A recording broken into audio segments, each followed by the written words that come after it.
You ever seen a garbage man get called out by a billionaire like he owns the street? Because nobody on Maple Street had.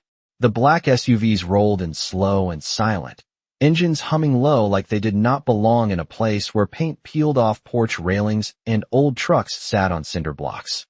Curtains shifted. Screen doors creaked open. A man froze halfway up the sidewalk with a grocery bag in his hand. Something about those cars felt expensive enough to change the air. And then the doors opened. Clean suits. Polished shoes. Men who did not smile. They did not talk. They just formed a path like this street had suddenly become important. And then she stepped out. Tall. Composed.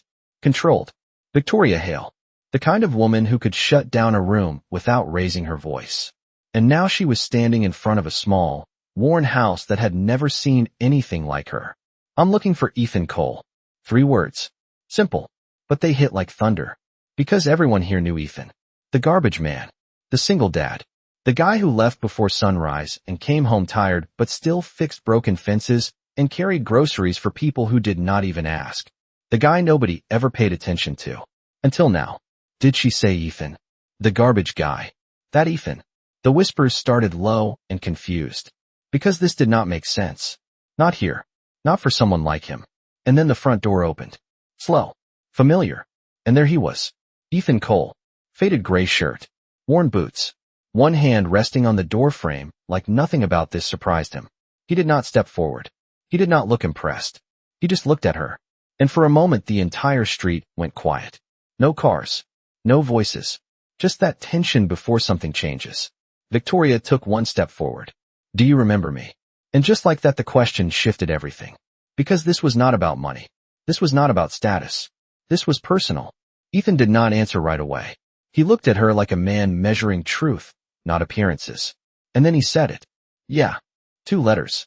Calm. Certain. Enough to kill every whisper on that street. And something changed again. Because now everyone knew. This was not a random visit. This was history. And whatever that history was, it mattered. Victoria exhaled slowly like she had been holding that moment for years. I have been looking for you. Her voice softer now. Not the voice of a billionaire. The voice of someone who needed something. And that made the suits behind her shift slightly, uncomfortable, because this was not how power was supposed to look. Ethan tilted his head slightly. Not impressed. Not intimidated. Just listening.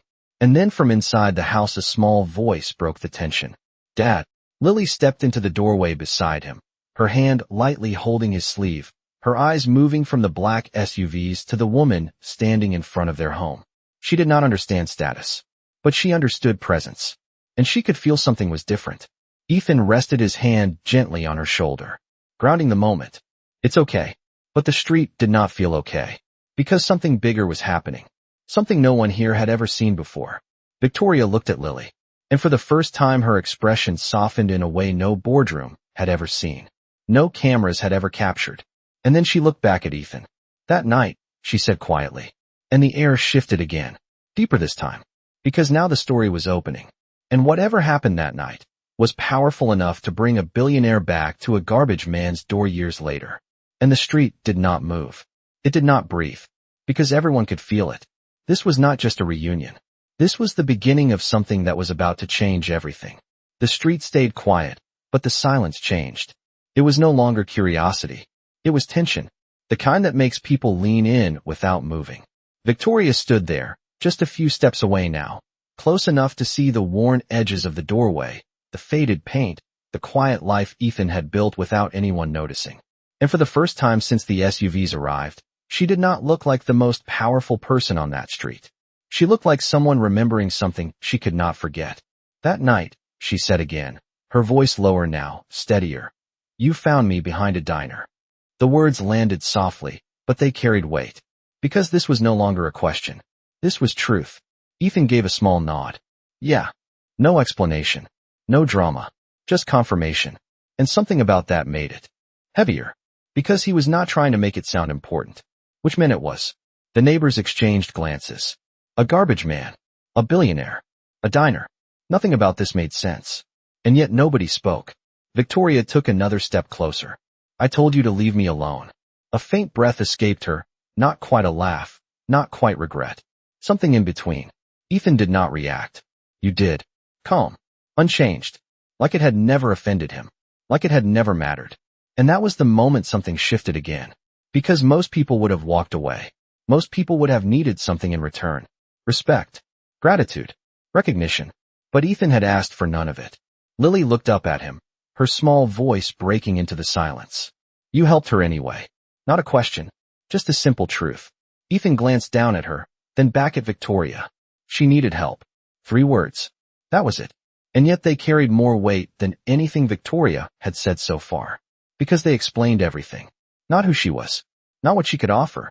Just what she needed. And the men in suits behind her shifted again, this time more noticeably. Because they understood what that meant. This had nothing to do with power. And that made it dangerous. Victoria's eyes dropped for a second, then lifted again, clearer now. I had nothing left, she said. No performance. No defense. Just truth. And for a moment the entire street felt smaller, quieter, like the world had stepped back to let that sentence exist. Ethan stepped forward onto the porch, the wood creaking softly under his weight. Grounding the moment. You had breath. He said it like a fact. Not comforting. Not poetic. Just real. And something about that hit harder than anything else. Because it was enough. Lily tightened her hold on his sleeve slightly, her eyes moving between them, trying to understand a story that felt bigger than the words being spoken. Victoria took another slow breath. I thought you would ask questions the next morning. There was something careful in the way she said it. Like she had expected that part of the story to go differently. Ethan shook his head slightly. You needed rest more than answers. Simple. Steady. Unshaken. And now even the people watching could feel it. This man did not operate the way the world usually does. He did not trade help for information. He did not turn kindness into leverage. He just helped. And that made him harder to understand. Victoria stepped closer again. Now only a few feet away. No one had ever done that for me. The words came out quieter this time. Not because she was unsure, but because she did not need to be loud anymore. And for the first time, there was no distance left in her voice. Ethan looked at her the same way he had from the beginning. Calm. Level. You were still someone. And just like that, something broke. Not loudly. Not visibly. But deeply. Because those words did not come from who she had become.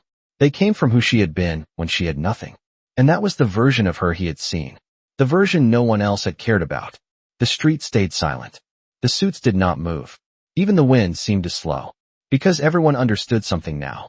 This was not a story about a rich woman returning to repay a debt. This was a story about a man who had treated her like she mattered, before she was worth anything. And that kind of story does not happen often. Victoria held his gaze for a moment longer. Then she said it. You never even asked my name. And this time, the question hung differently. Not curious. Not confused. But searching. Because now it mattered why. The question hung in the air longer than anything else she had said. Because it was not just about a name. It was about everything that had been missing before that night. Everything the world had taken from her without asking. And Ethan did not answer right away. Not because he did not know. But because he did not rush truth. He never had. And he looked at her the same way he had from the beginning. Steady. Grounded. Like nothing about her status had ever changed what he saw. And then he spoke. Names can wait. Simple. Quiet. But it landed with weight. Because it explained more than any long answer ever could. And Lily looked up at him, her brow slightly furrowed, trying to understand. But names are important, she said softly, and Ethan glanced down at her, his expression softening just a little. They are, he replied. Just not before someone feels safe. And Victoria closed her eyes for a brief second, not to escape the moment, but to hold it, because that sentence reached something deeper than memory. It reached truth. The kind she had not been given in years, and the men behind her shifted again. But this time they did not step forward, they did not interrupt, because even they could feel it. This was not a conversation they controlled, and Victoria took another step closer, now standing at the edge of the porch, close enough to see the small details of his life, the worn wood beneath his feet, the faint chalk drawings near the steps where Lily had once played, the quiet evidence of a life built without excess, but full of something far more stable. And she spoke again, slower now, more deliberate. The second day, she said, her voice steady. You left before sunrise. And Ethan gave a small nod, not surprised she remembered. Because moments like that do not fade easily. Work starts early, he said. Simple, unchanged, and There was something about that answer that made the contrast sharper, because while her world had been falling apart, his had kept moving, steady, reliable, grounded in routine, and Victoria's lips curved slightly, not quite a smile, but something warmer. "I thought you would not come back," she admitted, and for the first time, there was vulnerability in her voice that did not try to hide itself. And Ethan's response came without hesitation. "I said I would." And again, it was not dramatic, not emphasized, just truth, lived exactly as spoken. And Lily looked between them, her curiosity growing. "Did she stay here the whole time?" she asked, and Victoria looked at her, really looked, and something in her expression softened completely. "I stayed long enough to remember what quiet felt like," she said, and the sentence did not sound big, but it carried something deeper than comfort. It carried belonging, even if temporary, even if unexpected, and Ethan understood that without needing to say it, because quiet is not the absence of noise. It is the presence of safety, and he had given her that without asking for anything in return.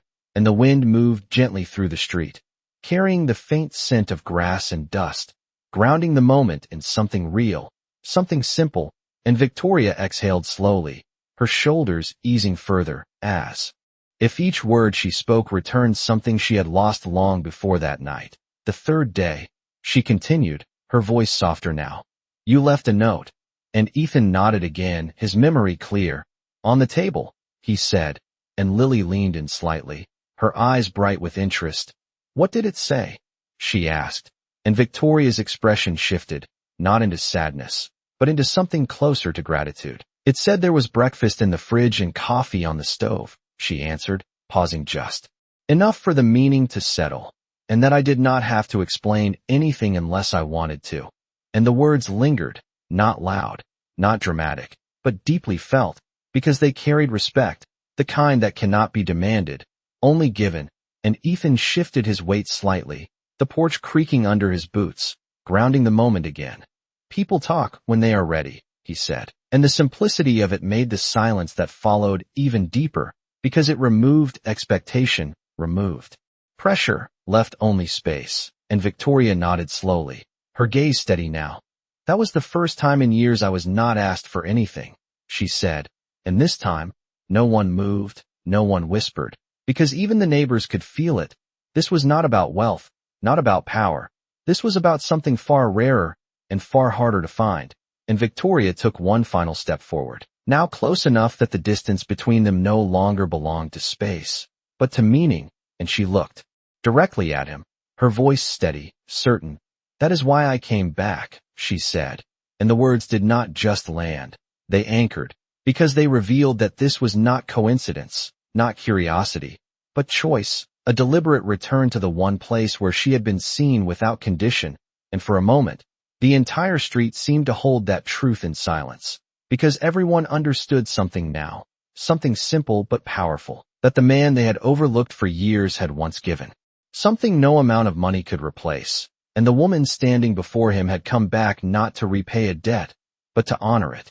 The words settled into the street like something that would not leave, and for a moment no one moved, because when truth is that clear, it does not need noise, it needs space. And Victoria stood there at the edge of the porch, no longer distant, no longer untouchable, just present, while Ethan remained exactly where he had always been, steady, grounded, unchanged by the weight of who she had become. And the silence stretched, not empty, but full, carrying everything that had been said and everything that had not. And then Victoria spoke again, her voice lower now, more certain. "On the fourth day," she said, and there was a shift in the air, subtle but real. "I told you who I was." And the words moved through the moment like a turning point, because now the story had reached the part where everything usually changes, the part where people step back, where attitudes shift, where value is suddenly measured differently. And Ethan gave a small nod, his expression unchanged. "You did," he said, simple, steady, and Lily looked between them again, her curiosity fully drawn in now. "And what did you say?" she asked, her voice soft but focused, and Victoria's eyes flickered, briefly, as if even now that answer mattered more than anything else. And Ethan did not hesitate. He did not adjust his tone. He did not look at the suits or the cars or the watching eyes. He simply said, "I said it did not change anything." And the sentence landed with a quiet finality that cut through every expectation at once, because it removed the one thing the world always adds: difference. And for a brief second, even the men behind her shifted, their posture tightening, because they understood exactly what that meant. This man had stood in front of power and chosen not to respond to it, not to bend to it, not to use it. And that was something they were not used to seeing. And Victoria exhaled slowly, her gaze lowering just for a moment before lifting again, clearer now, steadier. "Everyone else changed when they knew," she said, not bitter, not defensive, just stating something that had happened too many times to question, and Ethan's reply came the same way everything else had: calm, grounded, certain. "I am not everyone else."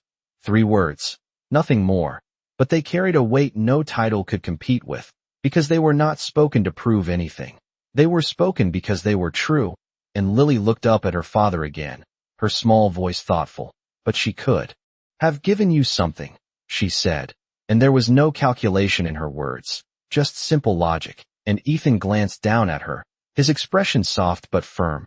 "That is not why we help people," he answered, and the clarity of that moment settled into the space like something permanent, because it removed the idea of exchange, of transaction, of expectation, and left only intention. And Victoria closed her eyes briefly, not to escape, but to hold that truth, because it was the one thing she had not been given anywhere else. And when she opened them again, there was no distance left in her, no barrier, no title, just honesty.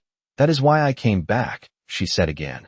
But this time it carried more weight, more direction, more purpose, and the men behind her straightened slightly, their attention sharpening, because now the moment was shifting into something they recognized, something structured, something they could act on. And Victoria took one final step forward, standing at the base of the porch, close enough that there was no space left to interpret, only truth to respond to. "Come work with me," she said, direct, clear, and the offer hung in the air like something expected, something logical, something the world would understand, because this is how stories usually go. Kindness is rewarded, value is recognized, opportunity follows, and for a brief second, the street seemed to wait for Ethan to step forward, to accept, to move into a life that matched what she could offer. But Ethan did not move. He did not look at the suits. He did not consider the cars. He did not weigh the opportunity. He simply stood where he was and answered, "No." One word, calm, unshaken, and the effect was immediate, not loud, not dramatic, but absolute, because it broke expectation completely, and the men behind her froze, their understanding disrupted by something they could not immediately process. Refusal without hesitation, without negotiation, without interest, and Victoria did not look surprised, not this time, because somewhere, she had already known, and she nodded slowly, not accepting rejection, but recognizing consistency, the same consistency that had defined everything he had done. And Lily looked up at him, her voice quiet but certain. "We are staying here, right?" And Ethan rested his hand gently on her shoulder again, grounding the moment. "We are," he said, and the street felt different now, not because something had been taken, but because something had been proven, that value does not always move toward power, and that sometimes the strongest position is the one that refuses to change. The word stayed in the air long after he said it, not loud, not dramatic, but final, and the kind of final that does not invite negotiation. And for a moment, even the street seemed to pause again, because nothing about that answer made sense in the world people understood. A man like him does not say no to a woman like her, not when opportunity stands right in front of him dressed in certainty and power, not when every logical path points in one direction. And yet Ethan had not even hesitated. And that was what unsettled them most, not the refusal itself, but how easily it came. And the men behind Victoria shifted almost at once, subtle movements, a step forward that stopped halfway, a glance exchanged that carried silent questions, because this was the moment where things were supposed to be redirected, reframed, negotiated into something acceptable. But Victoria did not move to correct it. She did not turn back to them. She did not reassert control. She simply stood there, looking at Ethan, and something in her expression changed again, not disappointment, not frustration, but understanding, deeper now, clearer, like a piece of a puzzle settling exactly where it belonged, and she nodded slowly, once, as if confirming something she had already known before she arrived, and then she spoke, her voice quieter than before, stripped of everything unnecessary. I figured you would say that. And there was no challenge in it, no attempt to persuade, just recognition, and that changed the moment again, because now this was not about convincing him. It was about understanding him, and Lily looked between them, her small hand still resting lightly against his arm, her voice soft but honest. Most people would have said yes, she said, and she was not wrong. The street knew it, the suits knew it, even Victoria knew it, and Ethan glanced down at her briefly, then back at Victoria, his voice calm, steady. Most people are trying to leave something, he said, and the sentence landed differently, because it carried meaning beyond what was spoken. It suggested that where he stood, where he lived, where he had built his life, was not something to escape from, but something to protect, and Victoria absorbed that, not quickly, not casually, but fully, as if each word he spoke had to pass through something deeper before it settled. And she took a slow breath, her gaze shifting briefly toward the small house behind him, the worn steps, the quiet details of a life that did not demand attention but held its own kind of value. And then she looked back at him, her voice steady again. I am not asking you to leave it, she said, and this time there was intention behind every word, careful, precise. I am asking you to bring it with you. And now the moment shifted again, because this was different. This was not an offer built on replacing his life. It was an offer built on expanding it, and the men behind her straightened slightly, recognizing this version of negotiation, more refined, more aligned with outcomes. But Ethan did not react to that either. He did not step forward, did not reconsider. He simply stood where he was, unchanged, and the silence returned, deeper this time, not waiting for his answer, but holding space for it. And Lily looked up at him again, her eyes searching his face, not for the right choice, but for the honest one, and Ethan rested his hand gently on her shoulder, grounding himself before he spoke, and when he did, his voice carried the same calm certainty it always had. What I have here is enough, he said, and there was no hesitation, no doubt, just truth, and that truth settled into the space between them with a kind of weight that could not be challenged, because it did not come from logic, it came from knowing. And Victoria held his gaze for a moment longer, not trying to change his mind, not trying to redirect him, but understanding him, fully now. And for the first time since she arrived, something in her posture softened completely, not into weakness, but into clarity, because she realized that what she had come to offer was not what mattered here. What mattered was what had already been built, what had already been chosen, and she nodded again, slower this time, deeper, as if accepting not just his answer, but everything behind it. And then she spoke again, her voice quieter, more personal. Then let me do something that does not take you away from this, she said. And now the moment turned once more, not into negotiation, not into power, but into something else entirely, something that had not been present when she first stepped out of those black cars, something closer to respect. And the street, still watching, still silent, felt it, even if they could not explain it, because for the first time, this was no longer about what she could give, it was about what he would allow, and that made all the difference. The shift was subtle, but it changed everything, because for the first time since the black SUVs arrived, the moment was no longer controlled by what Victoria could offer, it was shaped by what Ethan would accept, and that difference carried weight, the kind that could not be forced or negotiated, and the street felt it, even if no one said it out loud. And Victoria stood there, steady, her posture no longer defined by authority, but by intention, as if she had stepped out of one world and into another where the rules were different, where power did not decide the outcome. And she took a slow breath before speaking again, her voice softer now, more careful. Let me help your daughter, she said, and the words did not come with pressure. They came with purpose, shaped by everything she had carried back to this place. And Lily looked up at her father, her small hand tightening slightly against his sleeve, not afraid, just aware, because even she could feel that this moment mattered. And Ethan did not answer right away, Not because he did not care, but because he did. And when you care, you take your time. And the silence stretched, steady, respectful. And then he spoke, his voice calm, grounded. "She is already taken care of," he said. And the sentence was not defensive, not dismissive, just true.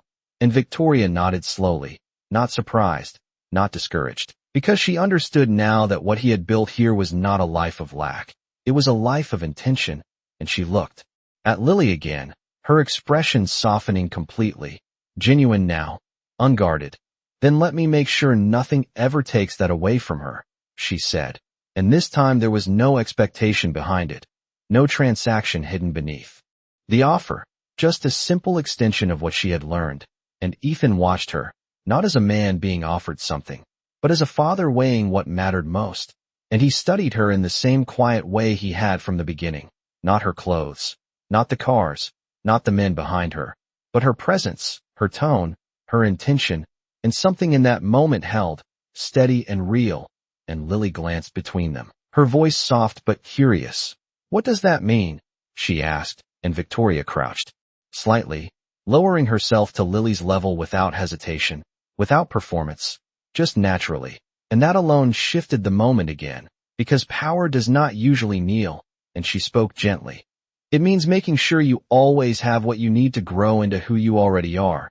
And the words were simple enough for a child, but they carried something deeper, something that reached beyond explanation. And Lily tilted her head slightly, considering, then nodded once, because even if she did not understand everything, she understood enough. And Ethan watched that exchange closely, not interrupting, not guiding it, just observing. And when he finally spoke again, his voice carried the same quiet certainty. "If it helps her, not changes her," he said. And the condition was clear, not built on fear, but on protection. And Victoria's answer came immediately, without hesitation. "It will protect what she already is." And for the first time since she arrived, something settled completely between them. Not an agreement built on terms, not a contract waiting to be signed, but an understanding built on respect. And the men behind her stepped back slightly, not instructed, but instinctively, as if they recognized that whatever had just been decided did not belong to them, did not belong to the world they managed. And Victoria rose slowly, her posture still composed, but different now, lighter somehow, as if she had set something down without losing anything in return. And she looked at Ethan again, not searching, not questioning, just acknowledging.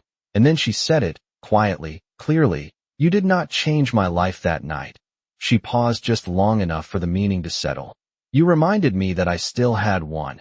And the words moved through the street like something that would not fade, something that did not need to be repeated to be understood. And Ethan did not respond with more words, because he did not need to. His silence carried everything that mattered. And Lily smiled softly, her small hand still resting against him, grounded, safe, unchanged. And for a moment, the world beyond that street did not matter. The companies, the headlines, the power, all of it felt distant, because what stood there in that moment was something far simpler and far stronger. A quiet understanding that what had been given freely once could return, not as debt, not as obligation, but as choice. And that choice carried more meaning than anything else Victoria had ever built. The moment did not end with a handshake. It did not close with a deal. It settled instead into something quieter, something that did not need to be announced to be real. And Victoria stood there for a second longer, as if letting it all sink in. The porch, the worn steps, the small house that had once given her space when she had nothing left.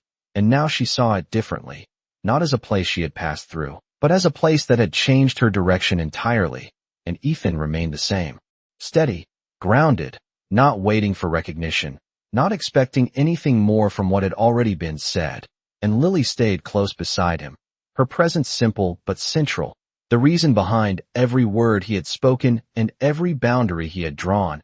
And the street, still watching, no longer felt curious. It felt aware, because something had been proven here, something that did not need explanation. And Victoria turned slightly, her gaze moving back toward the line of black SUVs, the men waiting, the world she had come from standing quietly behind her, ready to move when she did.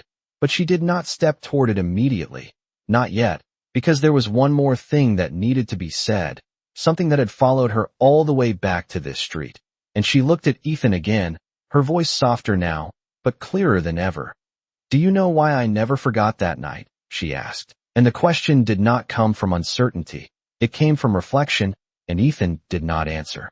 Not because he did not have one, but because he understood that some answers are not meant to be given. They are meant to be heard.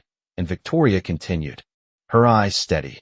"It was not because you helped me," she said, and that alone shifted the meaning. Because help can be temporary. It can be forgotten, replaced, measured, but what she was about to say was not. "It was because you did not see me as someone who needed saving." And the words landed with a quiet weight, because they revealed something deeper than kindness. They revealed dignity, and Ethan held her gaze, his expression unchanged, but something in his stillness acknowledged the truth of it. And Lily looked between them again, her small voice gentle. "Then what did he see?" she asked, and Victoria smiled faintly, not with pride, not with distance, but with understanding. "He saw someone who was still standing," she said, and that answer carried everything, because it explained why she had come back, not to repay, not to reward, but to honor something that had not been taken from her when everything else had been. And the silence that followed was not heavy. It was complete, like the last piece of something falling into place. And Victoria took a slow breath. Her shoulders relaxed now in a way they had not been when she arrived, as if she had finally reached the end of something she had been carrying for years, and she nodded once, not to close the moment, but to recognize it.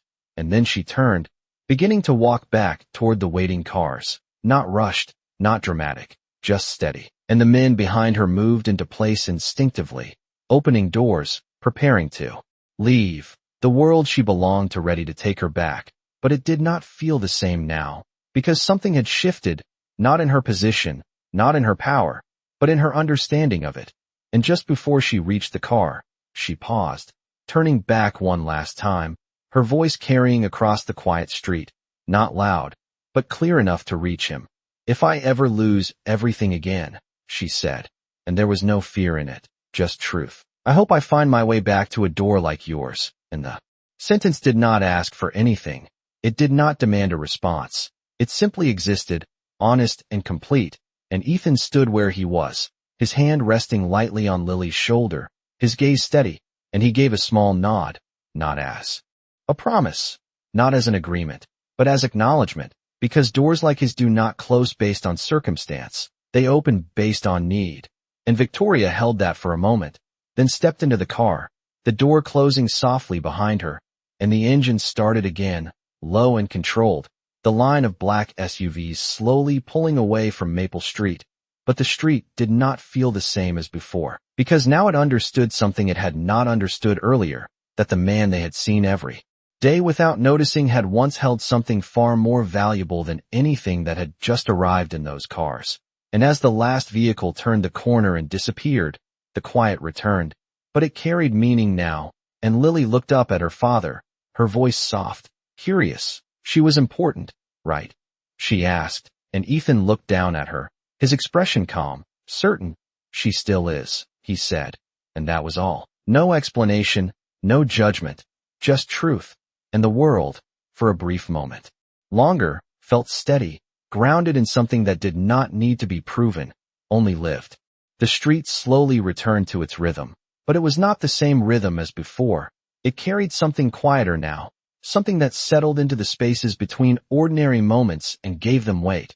And Ethan stood there for a second longer after the last SUV disappeared, not watching the cars, not holding on to the moment, just present, the way he had always been. And Lily remained beside him, her small hand still lightly holding his sleeve, as if anchoring something she could not fully explain but could feel. And then she looked up at him, her voice soft but thoughtful. "Dad, why did she come all the way back just to say that?" And the question lingered, simple, honest, the kind that cuts through everything unnecessary. And Ethan glanced down at her, not rushing to answer, because answers that matter are not given quickly. They are given clearly. And he rested his hand gently on her shoulder, grounding both of them in the moment before he spoke.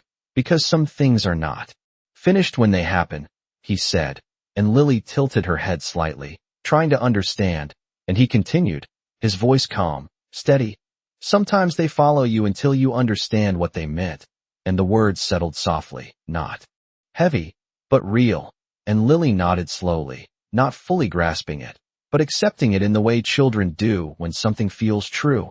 And they turned back toward the house together, the porch creaking under their steps, the familiar sound grounding the moment back into something simple, something lived, and inside. The small space felt unchanged, the same table, the same quiet order, the same life that had not needed to be bigger to be enough. And Ethan moved naturally, as if nothing extraordinary had just happened outside, because for him, it had not been extraordinary. It had been consistent, the same way he had always chosen to show up. And Lily climbed onto her chair, watching him with quiet curiosity as he reached for a cup and set it on the counter. The ordinary actions carrying a steadiness that did not shift with attention or recognition. And she spoke again, softer this time. Were you surprised she came back? And Ethan paused for a moment, considering, not the question, but the truth behind it. And then he shook his head slightly. No, he said, and Lily's eyes widened just a little. You were not, she asked, and he gave a small breath, almost a quiet acknowledgment.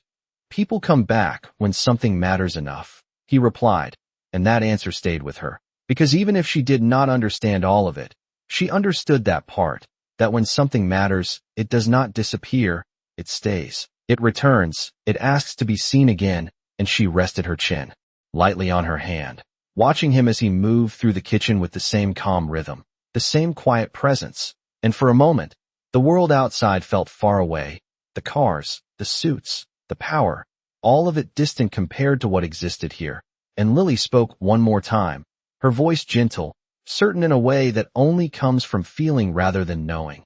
You did something important, she said, and Ethan looked at her, not surprised, not dismissive, just listening. And then he shook his head slightly. I did something simple, he corrected, and that difference mattered, because important can feel distant, but simple is something anyone can choose. And Lily considered that, her eyes thoughtful, and then she smiled faintly, not because she understood everything, but because she understood enough. And outside, the street carried on. Doors closing, voices returning, life resuming its ordinary pace. But something had changed, something that would not be seen in headlines or measured in numbers, something quieter, deeper, the understanding that value does not always look like success, and strength does not always announce itself. And as Ethan finished placing the cup on the table and sat down across from her, the moment settled fully, not into silence, but into something steady, something lasting. And Lily reached for her cup, her small hands steady, grounded in the same quiet certainty he had always carried. And the world moved forward, unchanged on the surface, but different underneath, shaped by something as simple and as rare as a man who had chosen to care when it mattered most, and a woman who had chosen to come back and say that it did.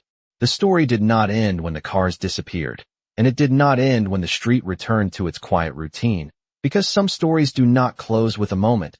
They continue in the way people choose to live after it. And inside the small house on Maple Street, nothing looked different. The same table, the same worn edges, the same quiet life that had never needed to change to matter. And yet something had shifted, not in what they had, but in what had been understood. And Ethan sat across from Lily, the soft light from the window falling gently across the room. Not dramatic, not staged, just real. And Lily looked at him for a moment, her eyes thoughtful in a way that had grown through the conversation she had witnessed. Dad, she said softly. Did you know she would remember you like that? And Ethan did not answer right away, because memory is not something you predict, it is something that reveals itself over time. And he leaned back slightly, his gaze calm, steady.